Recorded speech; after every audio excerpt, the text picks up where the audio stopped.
Hi, another segment of our cropland answer plot tour sponsored by Country Vision's Chilton site. Behind me you'll see some corn. It's missing some leaves on the bottom. So to kind of give you our setup of what we're demonstrating here and looking for answers on is we sprayed Veltima at 10 ounces on the corn at VT at tassel with Master Lock as our deposition agent.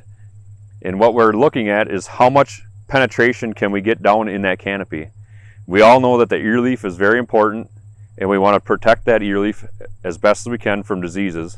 So what we did is we stripped all the leaves below the ear leaf when we sprayed this block here, and we're going to see what the disease pressure is and severity and how much yield went into that plant if the bottom leaves do not make that big of a difference. The theory behind this is we're looking at the shading effect in the lower canopy. We don't put a lot of value on those leaves, and we're seeing, do those leaves really make that big of a difference if we can get spray down into that canopy farther? One thought was, are we going to slow the disease down from coming from the soil up to the top of the ear leaf? We'll find out. Stay tuned. So in this block here, we had taken all of the leaves from the top of the plant down to the ear leaf off.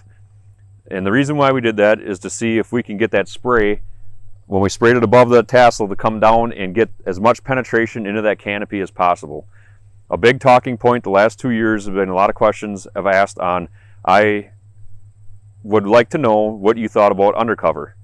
Is it better than ground rig? Is it better than an airplane?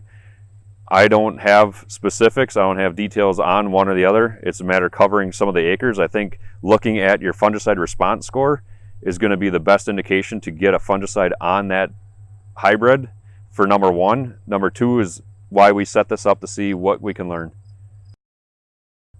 In this block behind me, we had stripped all the leaves off the plant except for that ear leaf, and it was sprayed at tassel to get the spray down to the ear leaf.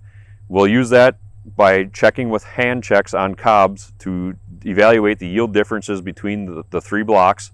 Another interesting point, we're going to do this probably in 4 weeks or 5 weeks. We're going to come back and maybe do some stalk push tests to see if we have any stalk decay in that plant because of the higher population and disease pressure.